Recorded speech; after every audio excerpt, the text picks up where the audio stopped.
எல்லோருக்கும் வணக்கம். என் பெயர் என் குடும்பத்தின் அடையாளம். லாஸ்ட்டாக நடந்த குரூப் 4 எக்ஸாமில் என்னுடைய எக்ஸ்பீரியன்ஸ் என்ன அப்படிங்கிறது தான் உங்களோட ஷேர் பண்ணிக்க போகிறேன். எக்ஸாம் ஹால்குள்ளே போகிறதுக்கு முன்னாடி என்னோட மைண்ட் செட் எப்படி இருந்தது, எக்ஸாம் ஹாலில் என்னோட மைண்ட் செட் எப்படி இருந்தது, இப்போ என்னோட மைண்ட் செட் எப்படி இருக்குது அப்படிங்கிறது தான் உங்களோட ஷேர் பண்ணிக்கிறேன்.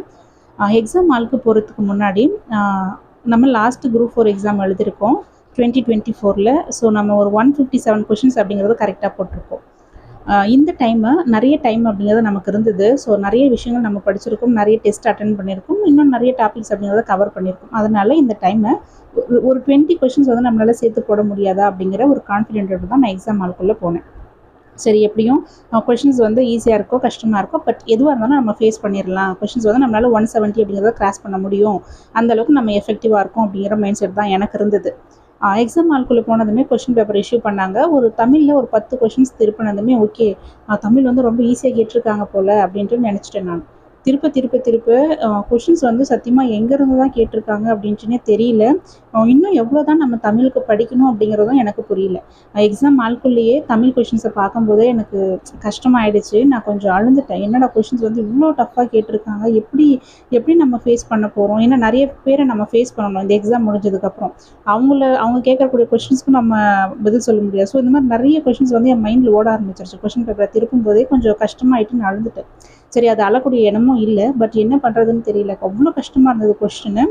சரி, நல்லபடியாக முடிச்சிருவோம் அப்படின்னு சொல்லிட்டு தமிழில் ஸ்டார்ட் பண்ணிட்டேன். நான் எப்பயுமே டவுட்டட் கொஷின்ஸ் அப்படின்னு சொல்லிட்டு ஒரு இடத்துல மார்க் பண்ணி வைப்பேன். அதில் மோஸ்ட்லி தமிழில் ஒரு 10 கொஷின்ஸ் அப்படிங்கிறது எனக்கு டவுட்டடாக இருக்கும். அதில் நான் அந்த இடத்துல மார்க் பண்ணுவேன். ஆனால் இந்த டைமு நான் ஷேட் பண்ண கொஷினை விட டவுட்டட் கொஷின்ஸ் அப்படின்ட்டு மார்க் பண்ணது வந்து நிறைய இருந்தது. அவ்வளோ கொஷின்ஸ் வந்து எனக்கு டவுட்டடாக இருந்தது. இதுக்கப்புறம் நம்ம என்னோட அப்பா படித்த காலத்தோட தமிழ் புக்ஸ் ஏன்னா கிடச்சிது அப்படின்னாக்கா அதை வாங்கி படிக்கணுமோ அப்படிங்கிற ஒரு மைண்ட் செட் எனக்கு ரொம்ப கஷ்டமாக போச்சு. சரி, இது முடிச்சிட்டோம், மேக்ஸ் இது பார்க்கலாம் அப்படின்னு சொல்லிட்டு மேக்ஸை பார்த்தேன். எனக்கு மேக்ஸ் ஓரளவுக்கு கொஞ்சம் ட்விஸ்ட் பண்ணியிருந்தாங்க, பட் ஓகே, ஓரளவுக்கு நம்ம 20 அப்படிங்கிறத கிராஸ் பண்ண முடியும் அப்படின்ட்டு எனக்கு மைண்ட் செட் இருந்தது. ஜிஎஸ் தமிழோட கம்பேர் பண்ணும்போது ஜிஎஸ் அப்படிங்கிறது கொஞ்சம் ஓகேவாக இருந்தது. ஆனால் தமிழை பார்க்க எனக்கு இன்னும் கஷ்டமாகி போச்சு. சரி, எக்ஸாம் ஹாலை நம்ம முடிச்சுட்டு வெளியே வந்துடுவோம் அப்படின்னு சொல்லிட்டு நான் எக்ஸாம் ஹால்லேருந்து முடிச்சுட்டு வெளியே வந்துட்டேன். நான் இது வரைக்கும் எந்த ஒரு அகாடமியோட கொஷின்ஸையும் நான் செக் பண்ணலை, எவ்வளோ கொஷின்ஸ் கரெக்டாக இருக்குது அப்படின்னு சொல்லிட்டு நான் செக் பண்ணலை. ஏன்னா அதை செக் பண்ணேன் அப்படின்னாக்கா எனக்கு ரொம்ப கஷ்டமாயிடும் அப்படிங்கிறதுனால நான் செக் பண்ணாமல் அப்படியே வச்சுருக்கேன். ஆன்சர் கீ வந்து அஃபிஷியலாக ஆன்சர் கீ வரட்டும், அதை செக் பண்ணதுக்கப்புறம் நம்ம நெக்ஸ்ட்டு என்ன பண்ணுறது அப்படின்றத பார்த்துக்கலாம் அப்படின்ட்டு நான் விட்டாச்சு. நெக்ஸ்ட்டு என்னுடைய டார்கெட் அப்படிங்கிறது குரூப் 2 எக்ஸாம் தான். அது நான் என்னோடய வீடியோஸை ஃபாலோ பண்ணுறவங்களுக்கு தெரியும். குரூப் 2 ஆஃபீஸர் ஆகணும் அப்படிங்கிறது தான் என்னுடைய ஆம்பிஷன். ஸோ கண்டிப்பாக நான் அதுக்கு என்னுடைய நெக்ஸ்ட் ஸ்டெப்பை நான் ஸ்டார்ட் பண்ணியாச்சு. கம்மிங் மண்டேலேருந்து என்னுடைய ஸ்டடீஸ் அப்படிங்கிறது ரெகுலராக நான் ஸ்டார்ட் பண்ணிவிடுவேன். இதுக்கப்புறம் நம்ம சோர்ந்து உட்காந்துட்டோம் அப்படின்னாக்கா நிறைய விஷயம் நம்மளை போட்டு அழுத்திடும். அதனால நம்ம உட்காரக்கூடாது அப்படிங்கிறதுனால நெக்ஸ்ட் நான் எக்ஸாமுக்கு ஸ்டார்ட் பண்ணிட்டேன். இன்னும் நிறைய விஷயங்கள் அப்படிங்கிறத படிக்கணும், தமிழில் நிறைய விஷயங்கள் அப்படிங்கிறத நம்ம தெரிஞ்சுக்கணும்.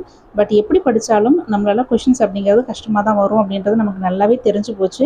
ஏன்னா குரூப் 4 கொஷின்ஸை வந்து இவ்வளோ டஃப்பாக இருக்குது அப்படின்னாக்கா குரூப் 2 கொஞ்சம் நினச்சி பார்த்தோம் அப்படின்னாக்கா என்னால் இமேஜினே பண்ண முடியல, எவ்வளோ கஷ்டமாக இருக்கும் அப்படின்ட்டுன்னு என்னால் யூகிக்கவே முடியல. பட் எதுவாக இருந்தாலும் நம்ம உள்ளே வந்துட்டோம், வேலை வாங்காமல் வெளியில் போகக்கூடாது. அந்த மைண்ட் செட்டோடு தான் நான் இப்போது இருக்கேன்.